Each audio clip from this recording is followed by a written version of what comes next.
It began not in a boardroom filled with smoke and suits, but in the bustling chaos of Kano's markets, a city alive with the noise of traders, the scent of spice, and the rhythm of ambition. Somewhere in that noise, a young man named Aliko Dangote watched and listened. To most, those markets were a place to survive. To him, they were a classroom, a symphony of opportunity. Long before he became the richest man in Africa, Dangote was a boy obsessed with one simple truth: every transaction tells a story. He grew up in privilege, yes, born into one of Kano's most respected merchant families, but what made him different wasn't just access to wealth. It was an instinct for scale. While others traded in handfuls, he dreamed in containers. While peers sought quick profits, he thought in decades. This was Nigeria in the 1970s, a land pulsing with potential yet shackled by instability. The oil boom had filled the streets with optimism, but it also birthed greed, dependency, and corruption. In that turbulence, Dangote saw an opening, a gap where courage and calculation could coexist. When he borrowed money from his uncle to start his first trading venture, few imagined what would follow. He began modestly importing sugar, cement, and rice, staples every Nigerian household depended on. But what set him apart wasn't what he sold, it was how he sold it. He studied logistics, built relationships, and undercut competitors with precision. While others hustled to move products, he built systems. In a country where infrastructure collapsed under corruption, Dangote quietly constructed his own warehouses, transport fleets, distribution chains, brick by brick, route by route. He mapped an empire before anyone realized it was forming. Nigeria was unpredictable. Policies shifted overnight, currencies crashed, governments fell. Yet Dangote moved through the chaos like a man reading a pattern no one else could see. When import bans came, he pivoted. When trade restrictions tightened, he adapted. By the early 1990s, while most businesses struggled to survive the military regimes, the Dangote Group was thriving, not through luck, but through foresight and influence. He understood something fundamental. In Nigeria, proximity to power was as valuable as any commodity. Whispers began about his political connections, his uncanny ability to win contracts others couldn't, his access to state-backed credit and exclusive licenses. Some called it genius, others called it manipulation. But Dangote didn't flinch. He was building a foundation far greater than commerce, a national identity tied to his name. In an era when foreign conglomerates dominated Africa's markets, he positioned himself as the antidote, a Nigerian building for Nigerians. It was both patriotism and strategy, and it worked. As the country stumbled through coups and transitions, Dangote's influence expanded. His empire grew from trading into manufacturing, sugar refineries, flour mills, cement plants, each a fortress of local dominance. By the 2000s, as Nigeria returned to civilian rule and oil money surged again, Dangote's timing was perfect. He didn't just ride the wave of liberalization, he steered it. When others waited for government contracts, he built the industries that supplied them. Cement became his crown jewel. It was the backbone of a nation rebuilding itself. Roads, bridges, homes. Where competitors imported, Dangote produced. He built massive plants across Nigeria and later across Africa, crushing foreign importers who once dictated prices. What was once a fragmented market became his monopoly. Cement wasn't just business, it was empire building. Every bag carried his name. Every skyline built from his product was a silent testament to his reach. By the 2010s, his face was on magazine covers, his net worth counted in billions. Western media celebrated him as proof that African capitalism could thrive. A self-made billionaire rising from the continent's heart. But behind the headlines, a quieter story lingered, one about how deep his ties ran within government circles. Access to cheap credit, favorable import policies, and protection from competition, all whispered advantages that fueled his rise. Critics argued that in a country where small entrepreneurs struggled to breathe, Dangote thrived because the system bent for him. Supporters countered that he was the one man turning Nigeria's weaknesses into strength.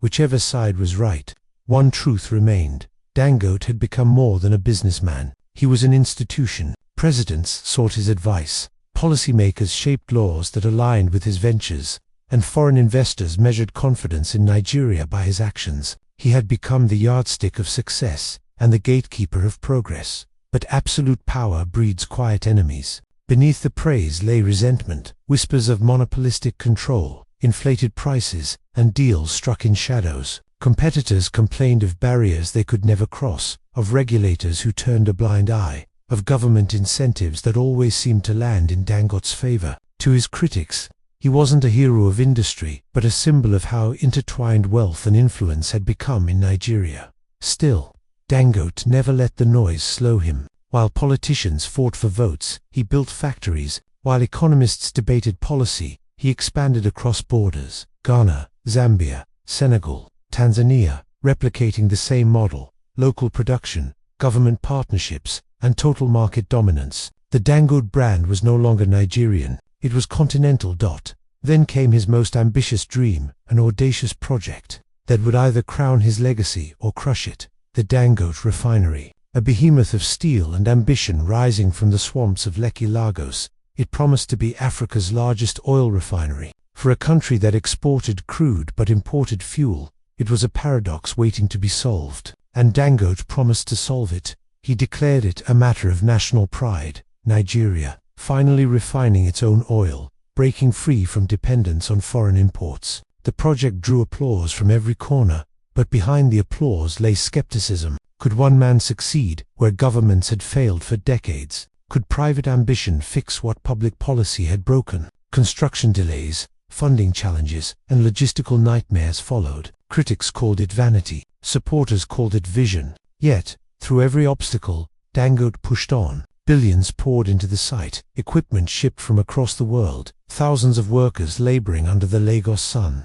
The refinery became not just a project but a symbol of Nigeria's potential and of Dangote's unrelenting will. But as the refinery neared completion, questions began to resurface. How much of its success depended on political backing? How many government concessions made it possible? And what would happen if the same political winds that once favored him began to shift? Because in Nigeria, the line between business and politics has never been fixed, and Dangote, for all his brilliance, had built an empire atop that very fault line, one that could elevate or destroy with a single change in power. As he stood at the peak of his influence, watching cranes move like clockwork across the refinery site, the story of Aliko Dangote became more than a tale of wealth. It was a story about the soul of a nation, a country wrestling with its contradictions, where ambition and corruption often wear the same face. He had turned opportunity into empire, built wealth from chaos, and reshaped Nigeria's economy in his image. But in the shadows of his success, one question lingered: when a man becomes larger than the system itself, who truly holds the power, the billionaire or the nation that made him?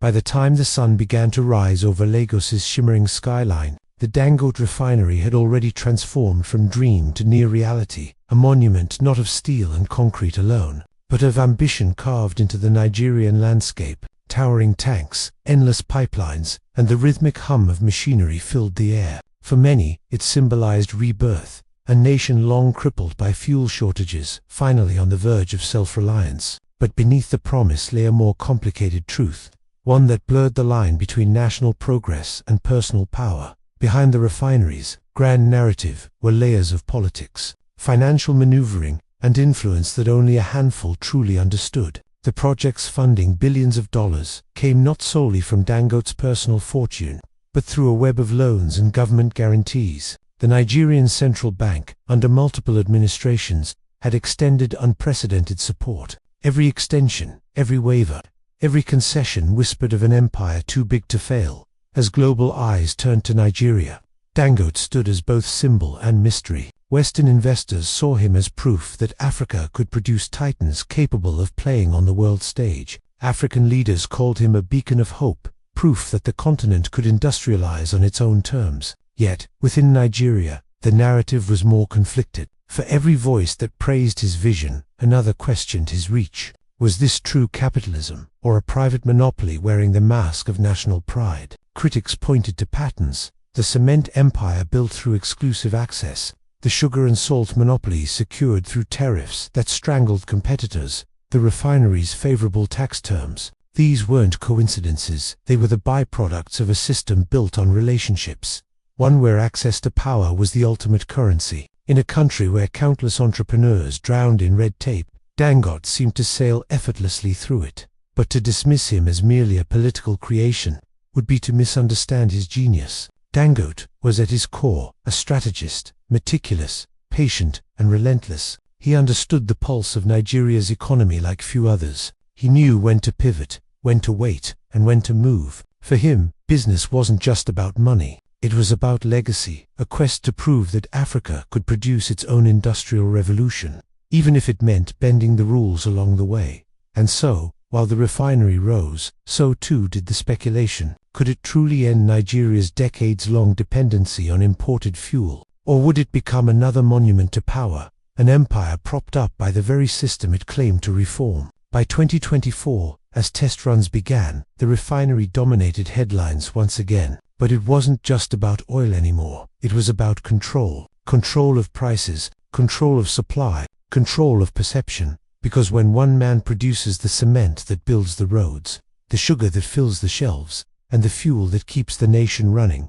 that man doesn't just lead an industry. He shapes a country's destiny. Beyond Nigeria's borders, the Dangote story had become legend, taught in business schools, praised at economic forums, and quoted by leaders across Africa. But within the country, the narrative grew more nuanced. Farmers and small manufacturers quietly complained of being priced out. Competitors spoke of impossible odds, and civil society groups began to ask uncomfortable questions about how much influence one man should have in a democracy still struggling to find its footing. Still, Dangote remained calm, unbothered, almost prophetic. When asked about his critics, he often smiled and said, "In Africa, if you wait for perfect conditions, you'll never build anything."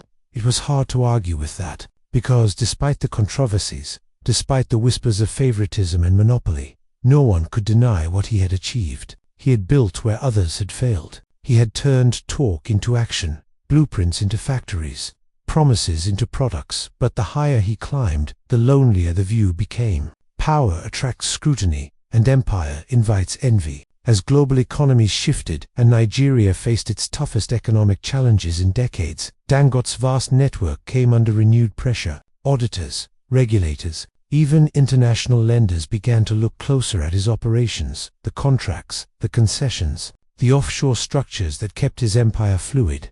For a man who had built his legacy on stability, turbulence was now creeping in. The refinery's output was delayed, fuel prices soared, and public frustration grew. Rumors began to circulate of foreign investors withdrawing, of government officials reconsidering subsidies, of political alliances fracturing behind closed doors. For the first time, cracks appeared in the fortress. Yet, if history has proven anything about Aliko Dangote, it's that he thrives under pressure. Time and again, when the system shifted, he adapted faster than anyone else. That is his secret. Not luck, not privilege, but agility. He doesn't wait for change. He builds it into his design. And perhaps that's why his story isn't just about money or influence. It's about the anatomy of power in modern Africa. It's about how vision and politics intertwine, how ambition can reshape economies, and how one man's rise mirrors a continent's struggle to define success on its own terms. Today, as his refinery roars to life and his industries stretch from Dakar to Dar es Salaam, Dangote remains a paradox, both a product of Nigeria's flaws and a testament to its potential.